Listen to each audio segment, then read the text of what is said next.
أعوذ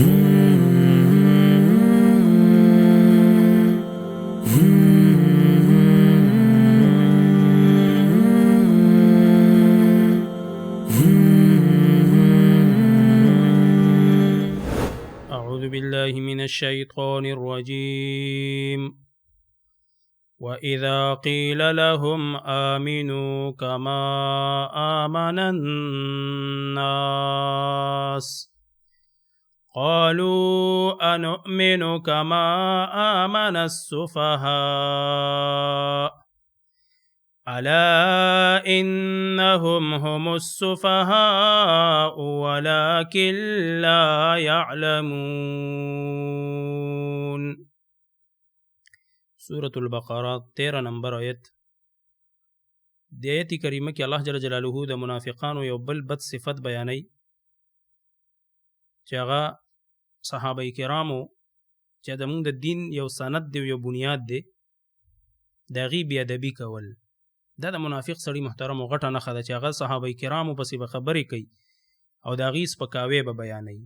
کوم سړي چې د صحابو تنقیص کولو، د هغې شانې کمولو، د ټولو صحابه کرامو، ځکه دا اجماعي قاعده ده د علماو چې الصحابه كلهم عدول، ټول صحابه کرام عادلان دي، اول نه والله تر اخره پورې.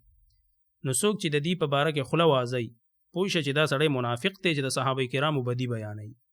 دا بعضې خلک محترمو دی اهل الحدیث پسې دا خبرې تړي چې یاره دي د صحابو بې ادبي کوي او د دې پسې خبرې کوي. ګوره قرآن دا ویلي دي چې څوک صحابو پسې خبرې کوي هغه منافق دی.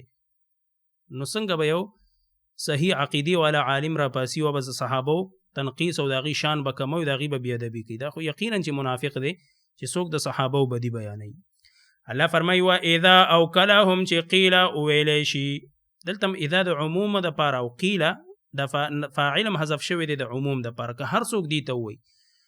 واذا او کله چې قیله وویلی شي لهم دوی ته آمنو ایمان راوړئ تاسو، دې منافقانو ته ویلی شي کما لکه څنګه چې آمن الناسو ایمان راوړی دی د کاملو خلقو.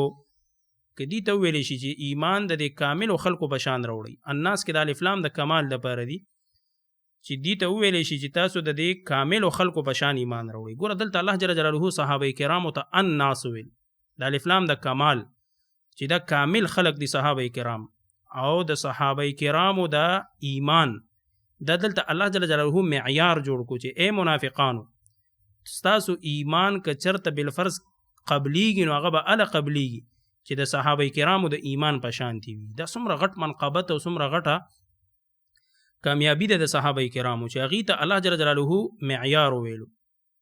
سورة البقره 137 نمبر آیت کې الله دا فرمایلی دي.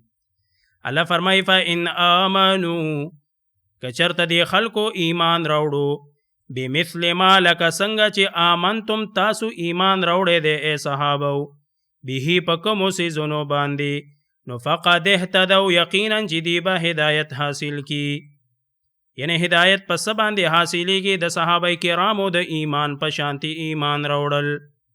نو ګوره هغه آیت کې الله جل جلاله د صحابو ایمان موږ دپاره معیار او یو کسوټي مقرر کړه چې د چا ایمان د صحابو د ایمان په شانتي وي، نو دا خلق به الله جل جلاله ته مؤمنان تصور شي، او کنه د صحابو په شانتي ایمان څوک رو نړي، نو دا ګوره د الله جل جلاله په دربار کې نه قبلیږي. اوس سوال دا راځي چې د صحابو په شانتي ایمان خو زموږ نشي کېدی، اوچت دي، د چا لږ متوسط دي، د چا کم دي، خو معنا دا ده چې هغې په کومو څیزونو باندې ایمان راوړی چې هغې ته عربي کې مؤمن بهي وایي. په کومو څیزونو چې ایمان په کار دی نو په هغې باندې به مونږ هم ایمان راوړو. او په دې خبره کې مونږ او صحابه سره یو چې کومو څیزونو باندې هغې له ایمان ضروري دی هغه په مونږ باندې لازم دي. نور ټیک ته ایمان کې به زیادت او نقصان خو د هر چا وي. د ابوبکر رضی الله تعالی عنه ایمان ته، او د عمر او د عثمان او د علي رضی الله عنهم د دې ایمان ته خو د هیڅ چا ایمان نه رسي. خو زه چې کوم مؤمن بهي دي په هغې کې به مونږ د هغې سره ځان شریکو، کوم څیزونو باندې چې هغې ایمان لري په هغې به مونږ هم راوړو. نو که دې ته به وویلی شو چې هلکه د صحابو په شانتي ایمان راوړئ، نو قالو دی به جواب کې ویل انؤمنو آیا مونږه ایمان راوړو. د حمزه استفهامیه دلته د تحقیر او د نفي دپاره ده، یعنی مونږه نه راوړو ایمان کما لکه څنګه چې آمنا ایمان راوړی دی السفهاء دی بېوقوفو کم عقلو خلقو. دا ګوره صحابه کرامو ته بېوقوف دا چا وویل؟ دا د منافقانو وویل. او دا محترمو د دې باطل پرستو خلکو طریقی چې کله یو حق پرست سړی نو هغه په داسې نمونو باندې بدنامي چې هغه په معاشره کې د خلکو په نظر کې سپکی. لکه دی منافقانو ګوره صحابه کرامو ته سفهاء وویل.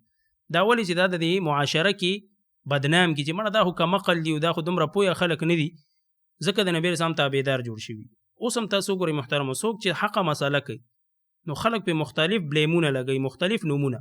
کله به وایي دی له پیسې راځي، کله به وایي دا د امریکي ایجنټان دي، کله به وایي د یهودو ایجنټان دي، کله به وایي دا وابیان دي، کله به سوی او کله به سوی. نو دا څه دپاره چې دا د عوام د دې علماو نه بدځونه کي چې دې ته غوږ کښېنه دي. ځکه حق محترمو یو نور پروت دی او دا خلک نه برداشت کوي، دا بعضې خلک چې دا حق خلکو ته واضح شي. نو ځکه داسې مختلف نومونه دا به په تا باندې ږدي. نو دا د منافق سړي نښه ده چې یو صحیح مؤمن لکه صحابه کرام صحیح مؤمنان دي، هغې باندې غلط نومونه ایښول دې دپاره چې دعوت ته دا رکاوټ شي. نو ګوره الله جل جلاله د صحابو څنګه دفاع کوي او د مؤمن دفاع الله خامخا کوي. الله فرمایي الا خبر شی ای مؤمنانو ان یقینا هم دا منافقان هم خاصم دوی نه بل څوک السفهاء کمقلان دي پورا. السفهاء دا کامل کمقلان دي. دلته ګوره الله جل جلاله 15 تاکید وک، یو الا حرف د تنبیه د تاکید دپاره، یو ان تاکید، یو هم السفهاء جمله اسمیه او جزئین د جمله معرفه او منس کی ضمیر فصل. ته دومره تاکید چې الله کوي دا د صحابه شان دی چې ګوره الله جل جلاله یې څومره دفاع وک چې پورا او کامل سفهاء او کمقل او بېوقوف هم دا منافقان دي.